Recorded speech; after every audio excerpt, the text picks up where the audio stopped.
Halo Christopher, sekalian lagi nonton ditemenin sama Arjuna nih. Nggak kerasa ya, setelah sebulan penuh berpuasa, tiba saatnya kita semua merayakan hari kemenangan Lebaran. Ngomong-ngomong soal Lebaran, tentunya ada perbedaan antara zaman dulu dan yang sekarang ya. Penasaran kayak gimana? Nah, berikut ini ada beberapa momen yang memperlihatkan suasana Lebaran di Indonesia di zaman dulu. Tapi sebelum lanjut videonya, bagi kalian yang belum subscribe, klik dulu tombol subscribe di bawah video ini. Mari kita bagi pengetahuan dan hal seru lainnya yang ada di dunia ini.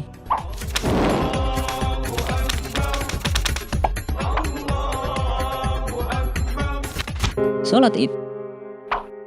Merayakan Lebaran memang nggak lengkap kalau kita nggak menjalankan sholat Id di pagi hari, nggak terkecuali pada tahun 1942 lalu. Walaupun belum merdeka, tetapi situasi yang diperlihatkan hampir sama seperti yang terjadi sekarang ini. Saat tahun itu, penduduk Indonesia menyelenggarakan sholat Id tidak hanya di masjid-masjid besar saja, tetapi juga di lapangan yang luas.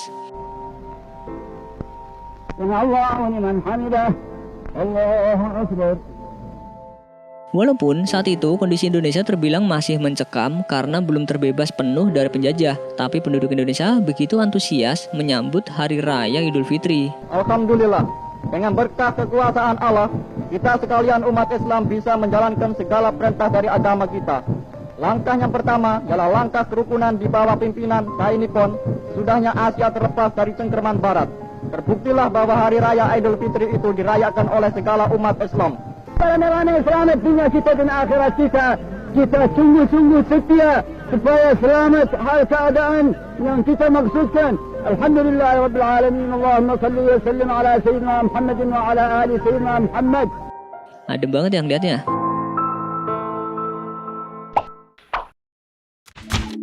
Lagu Lebaran. Saat perayaan Lebaran, tidak hanya tradisi unik saja yang memeriahkan suasana Idul Fitri, namun juga ada lagu-lagu khas yang biasanya menggema saat momen tersebut. Salah satunya lagu berjudul Hari Lebaran. Pernah dengar lagu ini nggak? Minal aidin wal faidin, maafkan lahir dan batin. Ya, rata-rata penyanyi di Indonesia pasti pernah membawakan lagu ini. Tapi kalian tahu nggak sebenarnya lagu ini siapa yang menciptakannya?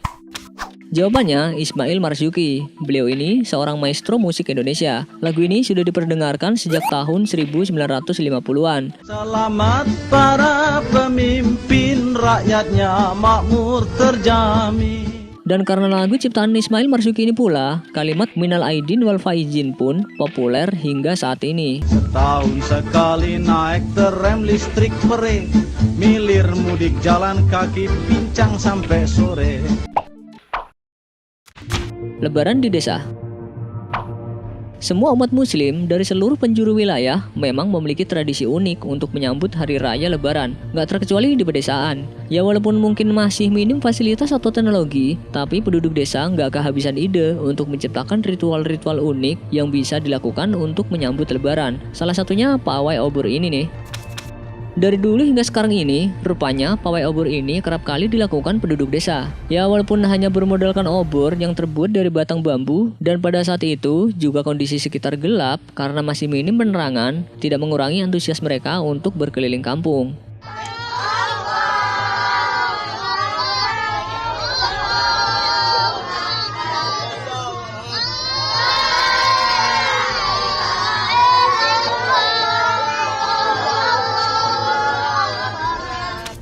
Tradisi kampung itu merembet ke perkotaan loh. Bahkan hingga saat ini gak sedikit masyarakat melakukan ritual obor. Bedanya sih kalau sekarang ini mereka gak hanya menggunakan obor, melainkan kendaraan yang telah dihias semenarik mungkin sesuai tema Lebaran. Keren juga.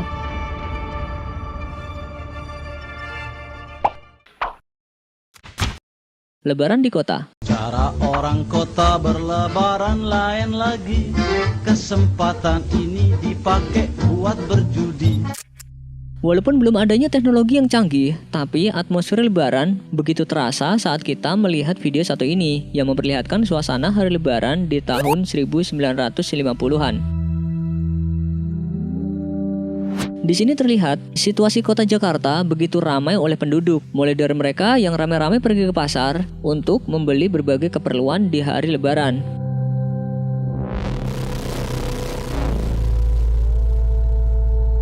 Banyaknya kendaraan jadul yang memadatkan kondisi jalan raya dan masih banyak lagi yang lainnya. Nggak kalah seru sama suasana lebaran yang sekarang ini ya.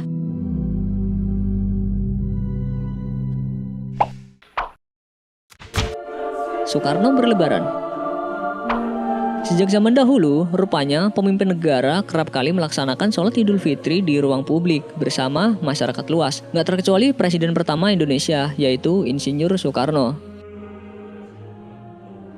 Kala itu, di tahun 1955, dengan setelan jasnya dan peci yang menjadi ciri khasnya, Presiden Soekarno rutin melaksanakan sholat Id setiap tahunnya di lapangan Banteng. Ia pun terlihat berada di saf terdepan untuk melakukan sholat Id berjamaah.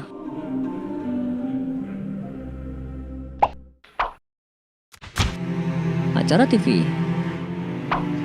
Nggak kayak sekarang ini, zaman dulu stasiun televisi yang dimiliki Indonesia hanya TVRI. Karena menjadi satu-satunya tontonan masyarakat di eranya, dalam perayaan Lebaran, stasiun TV tertua ini pun menampilkan acara menghibur sekaligus mendidik bertajuk Operet Papiko setiap tahunnya.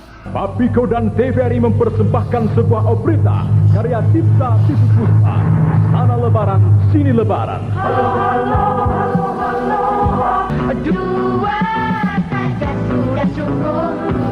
Artis-artis yang mengisi acara ini pun terdiri dari artis papan atas seperti Titiek Puspa, Vina Panduwinata, Elvy Sukaesih, dan masih banyak lagi.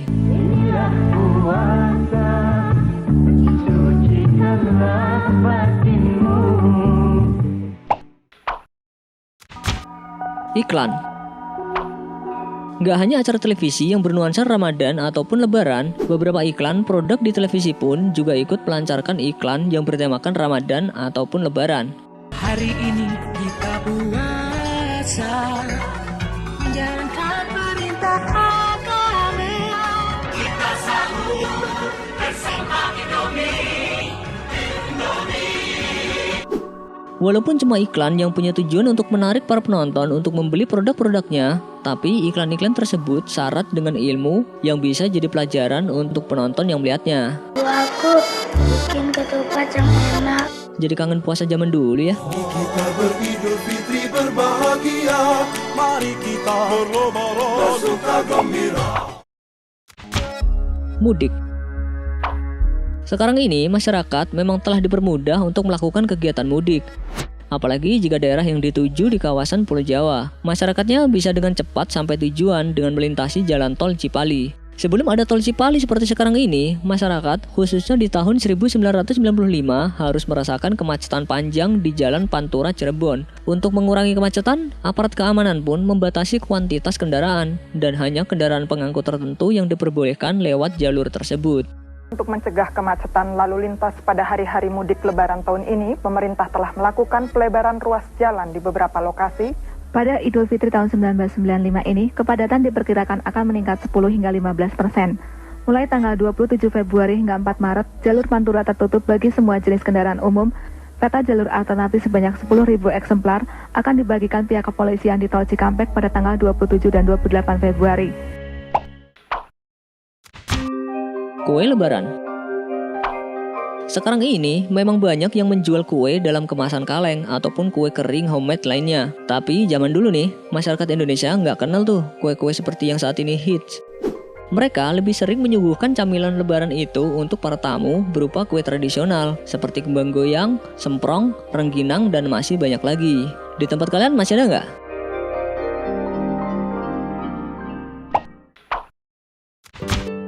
Sungkeman.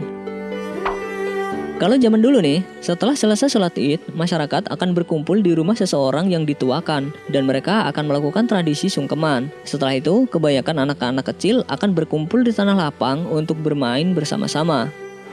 Bedanya dengan sekarang, ya kemungkinan masyarakat akan lebih memilih untuk mengucapkan selamat Lebaran via sosmed atau chatting.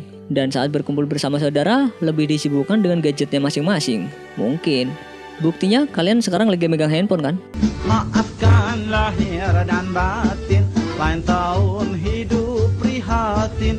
Cari uang jangan bingungin, lan Syawal kita ngawinin.